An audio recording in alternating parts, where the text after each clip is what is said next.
8:23 now on a Tuesday. Welcome back to Good Day. So glad you spent a couple of minutes on your way out to your job, if you have one, this morning. And if you don't, you are in the right place.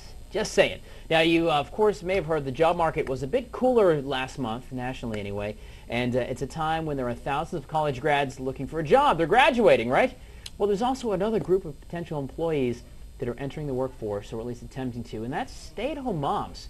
Now, according to the Census Bureau, last year, 2011, there were some 5 million stay-at-home moms, and many of them are ready to step back into the working world.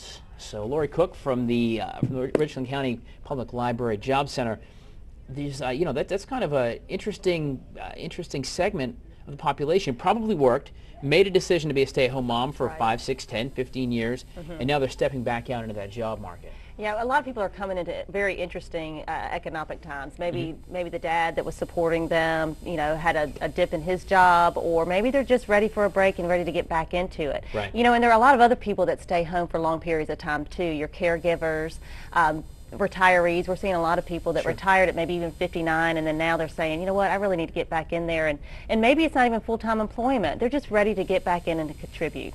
Do something and get out of the house a little bit, perhaps. Exactly. So, I mean, there's financial reasons and there's other reasons that people come into it. But with the stay-at-home mom, a lot of times you feel like, all I've done is just change diapers for 10 years. You just feel like, you're just always running in the car.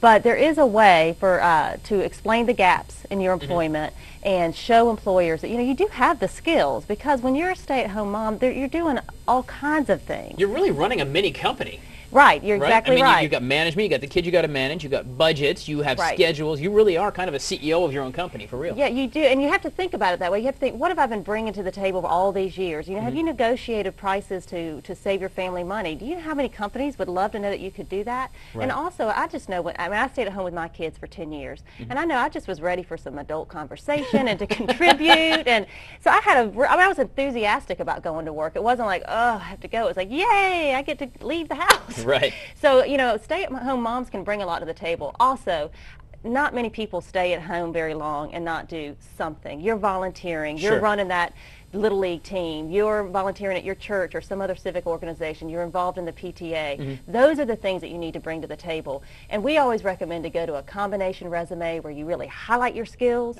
And you still tell them where you've worked, and don't feel like you have to leave out that you've been home, but you want to highlight what you're going to bring to the table. A combination resume is what you're calling it. It's a combination. Oh, I like that. Skills first, employment second, and we can help you with that at the Job Center. Is there a benefit to that resume versus a different one, or does it really depend on the job you're going for? Well, if you do the chronological, which is this is where I've worked, this is what I did, this is where I worked, and then there's big old gaps, it may make your resume look like, it may just highlight the gaps. And what we want to do is make that employer fall in love with you before they ever see. Right, so here's what I can do, and here's where I applied it, but here's the main thing is what I can do. Exactly, and the other thing I love about the combination is we give them little headers, like let's say customer service. And so all of a sudden, you're not limited to what particular job you've done in your life. You're like, boom, all of my experiences, all of my skills. Because the truth of it is we all have 10,000 skills we could put on our resume, and we just have to select the ones that are best for the employer that we're going after. Awesome. So don't be afraid of it, and regardless if you've been out of work for whatever reason, or stay-at-home mom, caregiver, maybe took an extended vacation, who knows. Right. But get out there, and everything we do every day, we probably get skills. Yeah, and when you come to the Job Center, you regain your confidence. We can help you with that. I love it. Lori Cook, of course, the Richland County Public Library Job Center. Free services. You do not have to be a member of the library to get your resume, job training, computer skills, all that stuff. You walk in and go, Lori, I need some help! Yeah, we'll be there for you. We'll give you a big hug. But it's a whisper, like, Lori, it's a library. No, there's no shushing in the library. No shushing. There's no shushing in the library? No shushing in the library. Come on, we can talk. We can have a conversation. Love it! All right, Richland County Public Library, Lori Cook Job Center, thank you so much for coming in. Good to be here. Always on a Tuesday, a lot of fun. It's time to stock up on boxes, duct tape, and those great big giant permanent markers. But that's not all you need to move into that dream home this summer. We've got some tips for you coming up on how to make a smart move.